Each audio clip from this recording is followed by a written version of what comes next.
ان اللہ وملائکتہ یصلون علی النبی یا ایھا الذین آمنوا صلوا علیہ وسلموا تسلیما اللہم صل علی سیدنا ومولانا محمد معدن الجود والکرم وآلہ وصحبہ وبارک وسلم۔ حمد و صلاۃ کے بعد قرآن مجید سورہ بقرہ، اللہ تبارک و تعالی نے ارشاد فرمایا یا ایھا الذین آمنوا کتب علیکم الصیام، اے ایمان والو تم پر روزے فرض کیے گئے، کما کتب علی الذین من قبلکم، اسی طرح جس طرح تم سے پہلے لوگوں پر فرض کیے گئے تھے، لعلکم تتقون، تاکہ تم پرہیزگار ہو جاؤ، متقی ہو جاؤ، اللہ سے ڈرنے والے بن جاؤ، گناہوں سے بچنے والے بن جاؤ، اپنی زندگی کو رب رسول کے احکامات کی روشنی میں گزارنے والے بن جاؤ۔ روزہ ایک پریکٹس ہے، ایک مجاہدہ ہے، ایک جد و جہد ہے۔ جد و جہد کس چیز کی؟ اللہ کی رضا کے مطابق اپنے آپ کو ڈھالنے کی جد و جہد۔ صوم کا لغوی معنی ہوتا ہے رک جانا۔ حلال رزق سامنے پڑا ہے، حلال مشروب سامنے پڑا ہے، حلال رشتہ بیوی کا موجود ہے، لیکن ان سب چیزوں سے حالت روزہ میں رکنا، اللہ کی رضا کے لیے رکنا، اس کا نام روزہ ہے۔ صوم کا معنی رکنے کے ہیں، پرہیز کرنے کے ہیں، بچنے کے ہیں۔ ہر چیز موجود ہے لیکن اللہ کا حکم نہیں ہے تو لہٰذا کھا نہیں سکتے۔ تو رب فرماتے جب جائز چیز ہے تو میری مرضی کے بغیر میرے حکم کے نہیں کھا سکتا، تو نے رکنا ہے تو حرام کیسے کھا لیتا ہے؟ جائز چیز کے لیے تجھے حکم ہے، میں کہوں تو کھائے گا، میں کہوں تو نہیں کھائے گا۔ میں نے حکم دے دیا جائز ہے، روٹی ہے، کھانا ہے، گوشت ہے، تیری فریج میں پڑا سارا کچھ، تو با اختیار ہے، منہ میں دانت بھی ہے، ہضم کرنے کو ہاضمہ بھی ہے، بھوک کی شدت بھی ہے، پر میری اجازت کے بغیر تو کھا سکتا۔ روزہ رکھ لیا، تجھے حکم نہیں کہ تو کھائے۔ جب جائز چیز میری مرضی کے بغیر نہیں کھا سکتا تو ناجائز کیسے کھائے گا؟ میرے نبی پاک علیہ الصلوۃ والسلام نے اپنے خوبصورت الفاظ کے اندر اس مفہوم کو بیان فرمایا۔ محبوب پاک صلی اللہ علیہ وسلم فرماتے جس نے جھوٹ نہیں چھوڑا، غیبت نہیں چھوڑی، برائی نہیں چھوڑی، اللہ کو اس کے بھوکے پیاسے رہنے کی کوئی ضرورت نہیں۔ وہ کاہے کا رکا ہے؟ جب کوئی کام تو اس نے اللہ کی رضا والا کیا نہیں۔ روزہ رکھ کے دغا کر رہا ہے، روزہ رکھ کے جھوٹ بول رہا ہے، روزہ رکھ کے کم ماپ رہا ہے، تول رہا ہے، دھوکہ دے رہا ہے، رشوت لے رہا ہے، فراڈ کر رہا ہے، حرام کا مال اکٹھا کر کے کہتا ہے اس میں سے چلو 10 دے گے بھی پکا دے گے۔ وہ بھائی جو کام اللہ نے تجھے کرنے کو حکم دیا تھا، جب تو وہ بجا ہی نہیں لا رہا، مقصد روزہ ہی تو حاصل لعلکم تتقون۔ روزے کا مقصد یہ ہے کہ تو پرہیزگار ہو جائے۔ میرے نبی پاک علیہ الصلوۃ والسلام کی بارگاہ عالی مرتبت میں 2 عورتیں آئیں، یہ چیزیں کھا لو، کہنے لگی محبوبہ ہم نے روزہ رکھا ہوا ہے۔ فرمایا نہیں، تمہارا تو روزہ نہیں ہے، حضور رکھا ہوا ہے روزہ، سحری سے لے کر اب تک کچھ نہیں کھایا، شام تک بھی نہیں کھائیں گی۔ محبوب نے فرمایا ذرا کہہ تو کرو، الٹی تو کرو۔ کہہ کی تو ان کے حلق سے خون بھی نکلا اور گوشت کے لوتھڑے بھی نکلے، پھوٹیاں بھی نکلی۔ نبی پاک نے فرمایا وہاں بیٹھ کے تم نے اپنے جاننے والوں کی غیبت نہیں کی، چغلی نہیں کھائی؟ خاموش ہو گئیں، گردنیں جھک گئیں۔ نبی پاک نے فرمایا تم نے قرآن نہیں پڑھا کہ جو اپنے بھائی کی غیبت کرتا ہے وہ مردہ بھائی کا گوشت کھاتا ہے؟ تو گوشت کھا کے بھی تمہارا روزہ رہ گیا ہے۔ اس طرح کا روزہ ہے کہ صاحب روزہ رکھ کے نہ رکھنے والوں پہ تنقید کرتے ہیں۔ تراویحیں پڑھ کے نکلے ہیں تو کہتے ہیں میں اکیلا ہی نیک ہوں، باقی تو محلے میں کوئی پڑھتا ہی نہیں۔ یہ کیسا تیرا روزہ ہے کہ تو روزہ رکھ کے تو اس کے مقصد کو نہیں سمجھا؟ لعلکم تتقون۔ روزہ دار تو وہ ہے کہ روزہ رکھا ہوا ہے، کھانے بھی سے رکا ہے، پینے سے بھی رکا ہے، عمل زوجیہ سے بھی رکا ہے، پھر وہ جھوٹ سے بھی رکے، غیبت سے بھی رکے، بدنگاہی سے بھی رکے، حرام خواری سے بھی رکے ساری چیزوں سے۔ یہ بتلائیے کہ روزے کی حالت میں اپنی بیوی کے پاس جانا منع ہے تو غیر محرم کو دیکھنا جائز ہے؟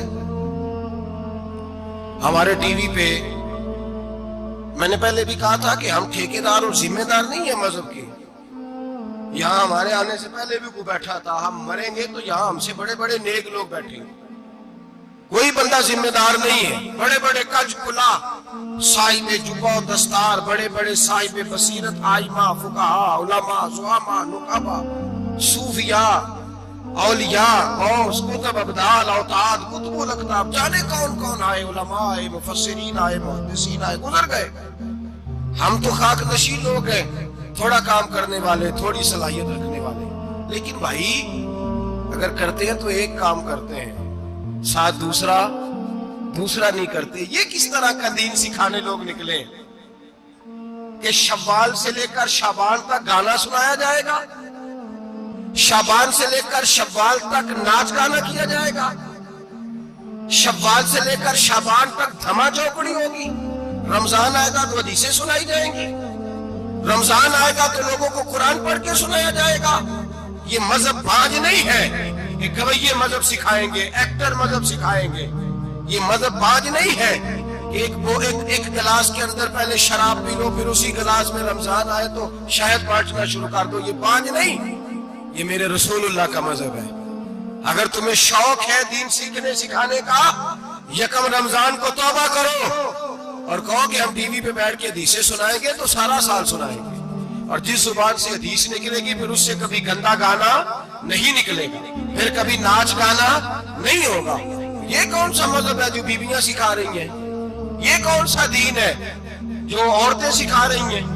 میرے رسول پاک صلی اللہ تعالیٰ علیہ وآلہ وسلم کا وہ مذہب ہے کہ میرے اعلیٰ حضرت فاضل بریلوی رحمت اللہ علیہ نے فرمایا، مرد کے لیے جائز نہیں کہ وہ عورت کی زبان سے میلاد بھی سنے، نعت بھی سنے، مرد کے لیے جائز نہیں، مرد کو مرد سکھائے گا، عورت سکھائے گی تو عورتوں کو سکھائے گی۔ بے شک آپ سویرے فتویٰ دیجئے کہ چھوٹی سی مسجد میں بیٹھ کے، چھوٹے سے کونے میں بیٹھ کے چھوٹا سا مولوی، اور وہاں تو اتنے بڑے مفتی ٹی وی پہ بیٹھے ہوئے، وہ غلط ہے تو صحیح ہے کیسے ہو گئے؟ سنو، میرے نبی پاک علیہ السلام کے مذہب کا حسن یہ ہے کہ اسلام کہتا ہے کہ نظر بی بی کو دیکھا کسی نے غلطی سے تو معافی ہو جائے گی، دوسری نظر شہوت سے دیکھا تو حرام ہے اس کے لیے، وہ پاکستان کا مولوی ہو یا سعودی عرب کا شاہ ہو، کسی کے لیے عورتوں کے بیچ پھرنا اٹھنا بیٹھنا جائز ہے۔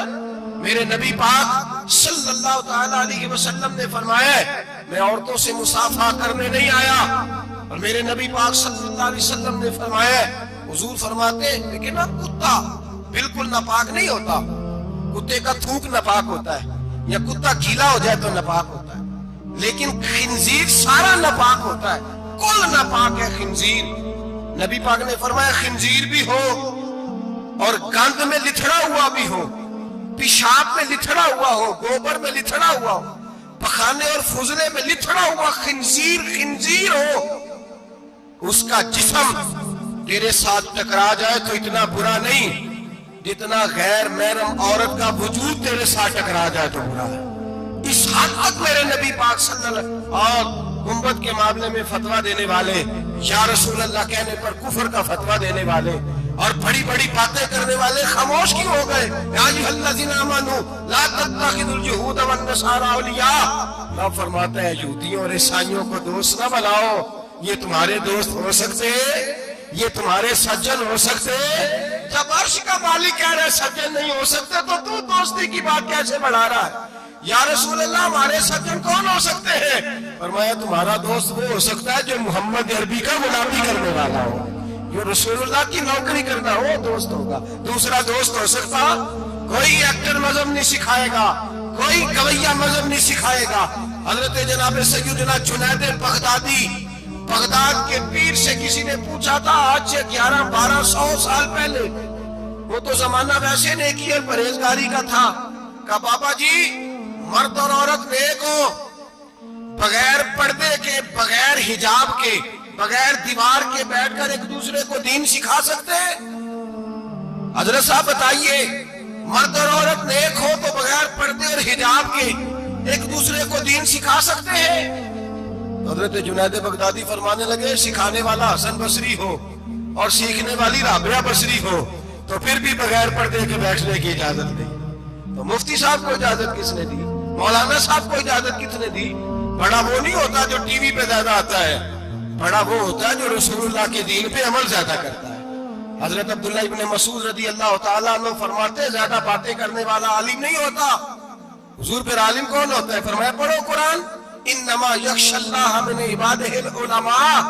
فرمایا بڑا عالم وہ ہوتا ہے جو اللہ سے زیادہ ڈرتا ہے، اس لیے کہ رب فرماتا ہے میرے بندوں میں سے جو عالم وہ ہے جو اللہ سے زیادہ ڈرتے ہیں، خوف رکھتے ہیں۔ تو میرے بھائی رمضان المبارک میں بچنا ہے، پرہیز کا وقت ہے، تو کوئی شخص بھی کوئی شو نہ دیکھے، میری منت ہے آپ اللہ، کوئی شو نہ دیکھے۔ عورت کا تو پردہ ہے تو ہمیں تو تماشے پہ لگا دیا گیا، عجیب قسم کے ایکٹر آ گئے اور مذہب سکھا رہے ہیں۔ میری اپیل ہے آپ سے کہ سحری افطاری کے وقت ٹیلی ویژن بند رکھیں، کیا چیز کھول کے رکھیں؟ یا قرآن کھول کے رکھیں یا رسول اللہ کا فرمان کھول کے رکھیں، اللہ رسول کی طرف توجہ رکھیں، وہ سیکھنے سکھانے کا وقت ہے۔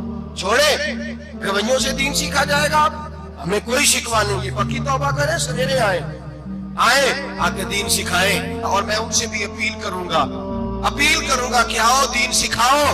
حضرت فضیل بن عیاض فرماتے ہیں میں ڈاکو تھا، کبھی کبھی چھپ چھپا کے جمعہ پڑھا کرتا تھا، پھر میں نے توبہ کی تو سچی توبہ کی، پھر میں نے توبہ کی تو رب کو راضی کرنے والی توبہ کی، پھر میں نے توبہ کی تو چھوڑی ہر شے، غریبوں کا لوٹا ہوا مال واپس کیا، جس کے پیسے نہ دے سکا اس کے گھر میں جا کے اس کی بھینسوں کو چارہ ڈالا، اس کے اونٹوں کی خدمت کی، میں نے قرضے چکائے۔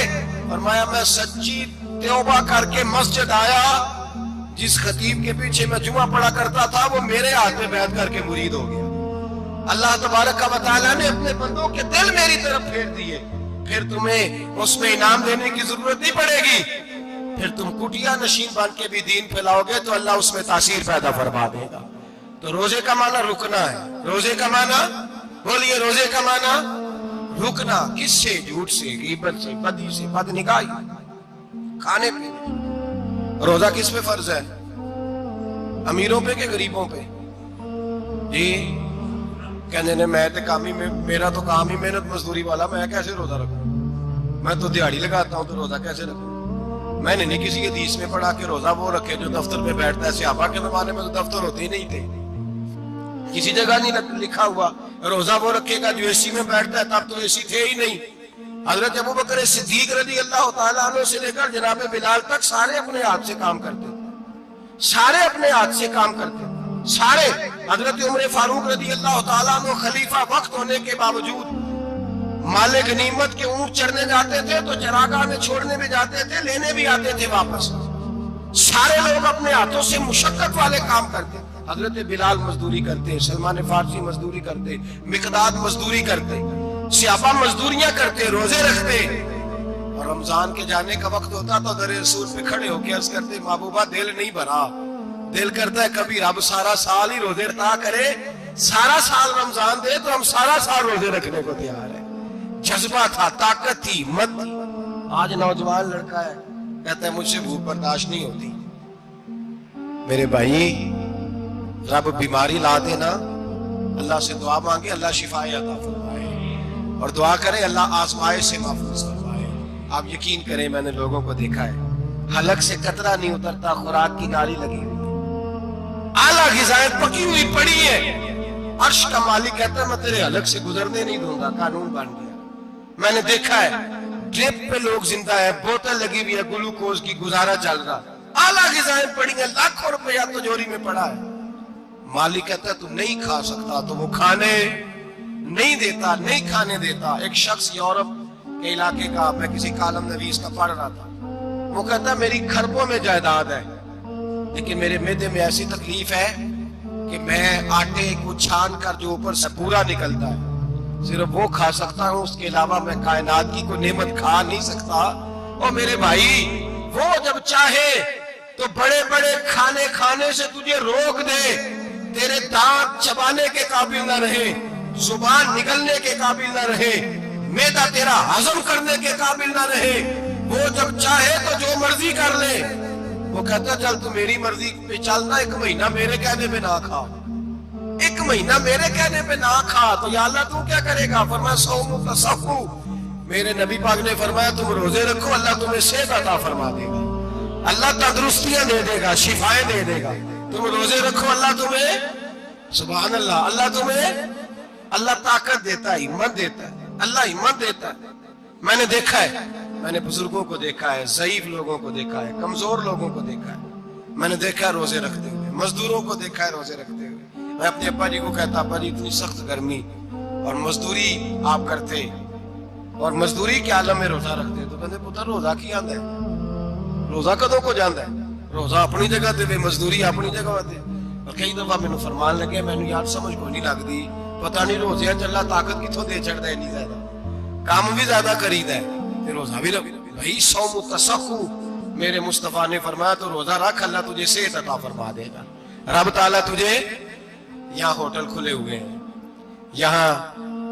یہاں عجیب حالات ہیں، ہوٹل کھلے ہوئے ہیں، لوگ بہانے ڈھونڈتے پھرتے ہیں، کہتے ہیں کٹ لگ گیا تھا، ذرا تھوڑا سا خون نکل آیا، سنی پلاس لگائی ہے تو روزہ نہیں رکھا، یہ ذرا مجھے تھوڑی دقت ہو گیا تو میں نے روزہ نہیں رکھا، کھانسی لگ گئی ہے تو روزہ نہیں رکھا۔ او خدا کے بندے، روزہ تو نعمت ہے۔ اور سبحان اللہ، میرے نبی پاک نے فرمایا لِكُلِّ شَيْءٍ زَكَاةٌ وَزَكَاةُ الْجَسَدِ الصَّوْمُ، فرمایا ہر شے کی زکوٰۃ ہوتی ہے، وجود کی زکوٰۃ روزہ ہے، روزے رکھو جسم کی زکوٰۃ نکل جائے گی۔ فاقہ کرنا بھی میرے نبی پاک کی سنت ہے، مسواک کرنا بھی سنت ہے، اور فاقہ کرنا بھی۔ مسواک والی سنت زیادہ اپناتے ہیں لوگ، فاقہ کرنا بھی نبی پاک کی سنت ہے۔ ایک صاحب مجھے کہنے لگے جناب بیٹھ کے کھانا حضور کی سنت ہے، میں نے کہا کبھی کبھی نہ کھانا بھی نبی پاک کی سنت ہے، نہ کھانا بھی حضور کی سنت ہے۔ اور ہمارے فقہاء نے لکھا ہے جو روٹی زیادہ کھاتا ہے اس میں دو باتیں پیدا ہو جاتی ہیں، کیا کیا؟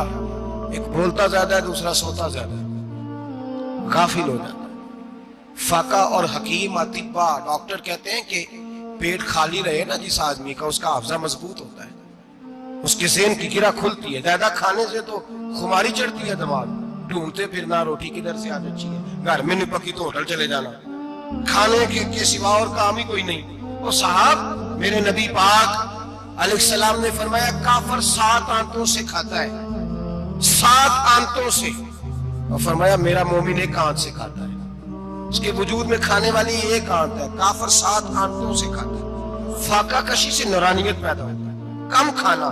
دیکھیں نا نبی پاک صلی اللہ علیہ وسلم نے اللہ سے فاقہ مانگ کے لیا ہے، یا اللہ 1 وقت روٹی دے، 1 وقت کا فاقہ دے، مانگ کے لیا ہے نبی پاک، مانگ کے۔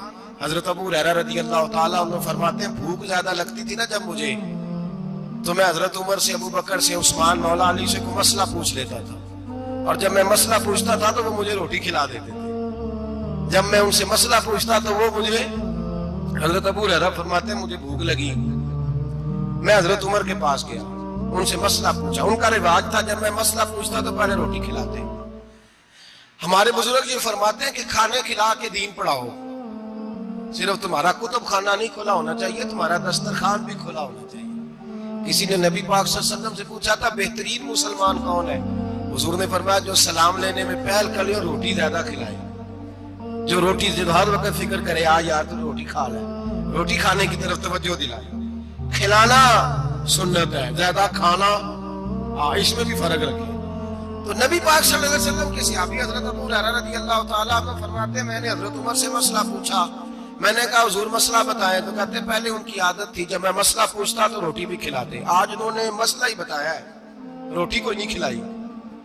تو مجھے کہنے لگے ابو ہریرہ تو سوچتا ہوگا روٹی نہیں اس نے پوچھی، تو نے کب سے کھانا نہیں کھایا؟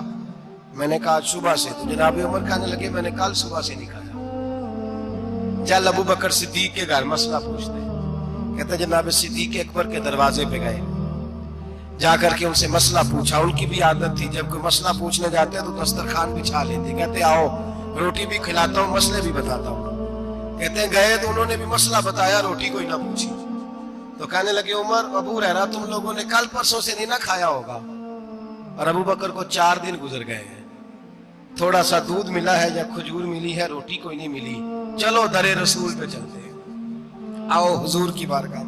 کہتے ہیں نبی پاک کی بارگاہ میں آئے، حضور نے چہرے دیکھے، کریم سے مسئلہ نہیں پوچھنا پڑا۔ میرے مصطفیٰ کریم نے فرمایا بھوک لگی ہوئی ہے تم تینوں کو؟ 3-4 دن ہو گئے؟ اللہ کے رسول نے فرمایا مجھے پورا ہفتہ ہو گیا ہے۔ سبب کچھ اور ہے جس کو تو خود سمجھتا ہے، زوال بندہ مومن کا بے زری سے نہیں